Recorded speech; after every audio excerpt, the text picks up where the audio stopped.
ሁላችሁም ታስሬ ከዚህ ቤት እንደወጣ ነው የምትፈልጉት? አሁን ዝም በይ። የትም አትሄጂም ተበለሻል። የትም አትሄጂም። በቃ አርፈሽ ቁጭ በይ። እማዬ እሺ በቃ ትንሽ ብር ስጭኝ እማዬ። በቃ ችግር የለም ትንሽ ብር ቢሆን ስጭኝ እማዬ። አባትሽን ጠይቂ። እንዴ እማዬ እሱማ እኮ በቃ ሂጂና ለፖሊስ ስጪ ነው የሚለኝ። እንደዛ አለሽ? አዎ እማዬ ይዟቸው እኮ ሊመጣ ይችላል። ከሆነም ጥሩ ቪዲዮ አለ። እንዴት እንደምታሽው እሱን አይተው ይዘውሽ ይሄዳሉ። እዚህ ከማንጨነቅልሽ ከማንወድሽ ቤተሰቦች ጋር ከመኖር እስር ቤት ከማያውቁሽ ጋር አብሮ መኖሩ ይመረጣል። ቆይ ግን እማዬ እኔ ብታሰር ሰላም ከነ ልጇ መተኛ ቤት ትኖራለች አይደል?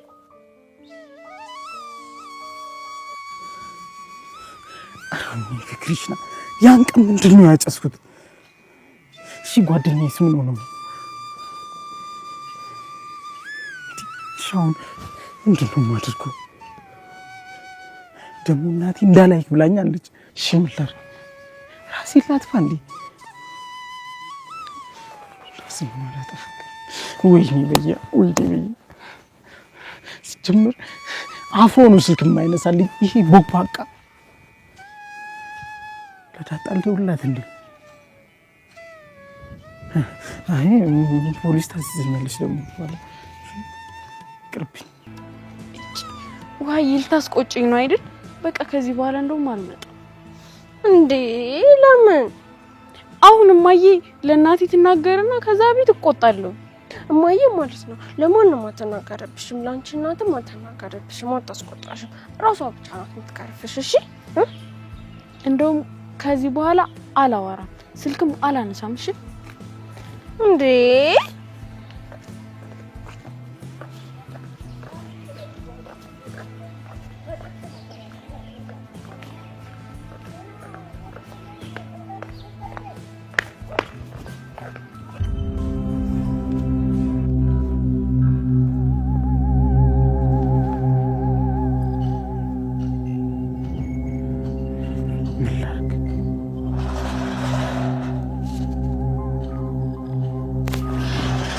እንዴ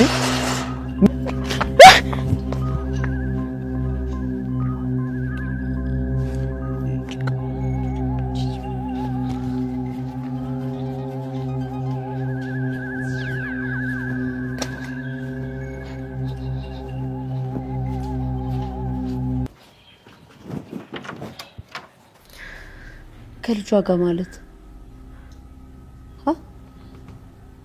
ቆይ ያወረቀት የት አለ? እናታን እማዬ እኔ ካላነበብኩት ግማሽ ወረቀት ጋር እኮ አብሮ ቀዶታል። እና ዳጣ የሰላም ልጅ ናት የሚል ወረቀቱ ላይ ተጽፎበታል። አዎ እማዬ ሰላም ልጅ ናት ብላ ጽፋለች እማዬ። ግን እኮ እነ ደረጀ ሰላም ዳጣን ልጅ የምትላት በጣም ስለምትወዳት ስለምታቀርባት አንቺም እንደሷ መልካም ልጅ ብትሆኝላት ደግሞ ልጄ ብላ ልጠራሽ እንደምትችል ነግረውኛል። አዎ እማዬ እኔንም አባዬ እንደዛ ነው ያለኝ። ለማንኛውም ታዩ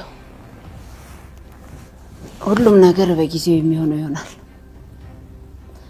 ብቻውን ቤታችን ላይ የመጣው መከራ በተስተካከለ እንዴ እማዬ ፖሊስ እየመጣ ነው መሰለኝ። ቆይ የሆነ የመኪና ድምጽ አይሰማሽም እማዬ? አይሰማሽም? አንቺ ልጅ የቃሸሽ ነው። የፖሊስና የአምቡላንስ ድምጽ ለይተሽ አታውቂም እንዴ? እማዬ በቃ መሄድ አለብኝ። እማዬ በቃ እባክሽን ብር ስጪኝ እማዬ በቃ መሄድ አለብኝ። አልሰጥሽም። አርፈሽ ቁጭ በይ። አንቺ ሄደሽ ደረጃ ይታሰር ወይስ እሷ? ታዲያ እማዬ እኔ ልታሰር? አዎ የገደልሽው አንቺ አይደለሽ እንዴ? ቆይ እማዬ አንቺ ምን ላይ እማዬ አንቺም እንዳባዬ እኔ ላይ አንቺን እየሰማው አባትሽን አልሰማ ብዬ ይኸው ቤቱን ሁሉ ገደል ከተትሽው። አባትሽ አትሄጂም ካለ አትሄጂም ነው። አርፈሽ ቁጭ በይ። አሁን አጭቅጭቅኝ ራሴ ማሙኝ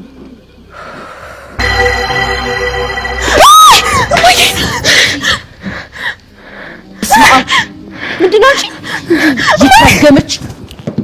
ምን ሆነሻል? እማዬ ልጁ እዛ ጋር ነበር። የምን ልጅ?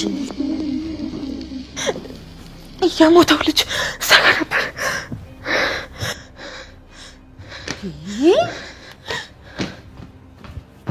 የኔ ልጅ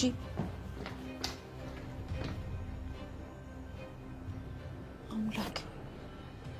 ወይዘሮ ማርታ አሁን ላይ ትክክለኛ የዳጣ እናት ሰላም ናት ብላ ያ ነገርም እንዴት እንደተፈጠረ መች አርግዛ እንደወለደቻት እንዴት እንደሆነ ለማስታወስና ነገሮችን ወደ ኋላ ተመልሳ ለማስታወስ እየሞከረችና ነገሮችን ለማወቅ እያውጣጣች ትገኛለች።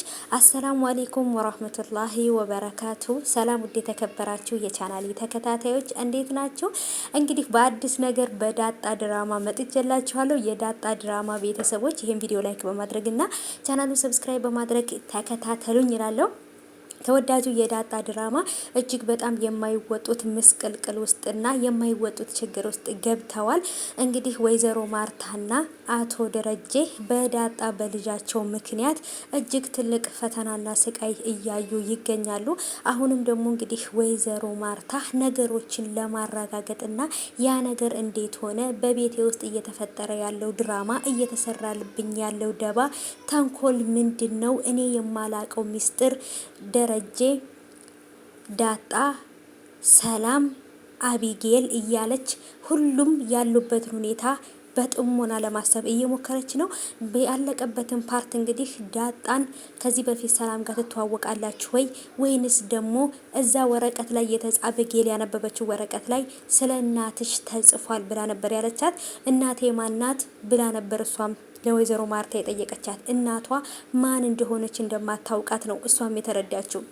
አቢጌል ጭንቅላቱን ብላ የገደለችው ሰው እንደ ሞተና ግቢ ውስጥ እንደተቀበረ ግን ብታውቅም እጇን ግን አሳልፋ መስጠት ግን አልቻለችም።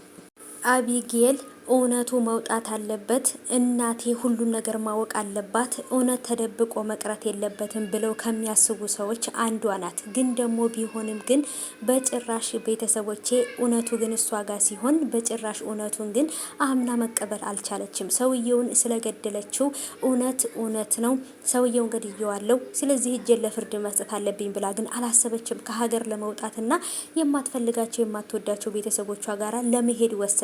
ይህም ማለት ደግሞ አንዳንድ እውነቶች ሳይወጡ ቢቀሩ ይሻላል የሚለውን አባቷን ምክር ሳትሰማ ቀርታ ራሷ የማትወጣበት ችግር ውስጥ ገባች።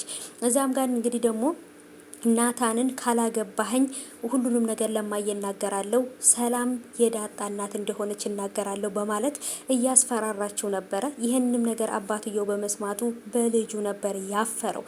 ዳጣና እዚህ ጋር ደግሞ እንግዲህ ናታንና ዳጣን እልም ያለ ፍቅር ውስጥ ገብተዋል። አሁን ላይ ወይዘሮ ማርታ እውነቱ ላይ ልትደርስበት ትንሽ ነው የቀራት። መቼ ይሄ ነገር እንደተፈጠረ ሰላም ዳጣን መቼ አርግዛ እንደወለደቻት ሁሉንም ነገር ራሷ በራሷ አስባ ትደርስበታለች። በደረሰችበት ሰዓት ላይ አቶ ደረጀ መላው የዚህ ቤተሰብ መጨረሻ ምን ሊሆን እንደሚችል እጅግ በጣም አሳሳቢ ነው። የእውነት ነው የምላችሁ የዚህ የዳጣ ድራማ እጅግ በጣም ቤተሰባዊነት የሆነ ትምህርት አለው። ከወደዳችሁት ቪዲዮ ላይክ አድርጉልኝ። በቀጣይ እመጣለሁ።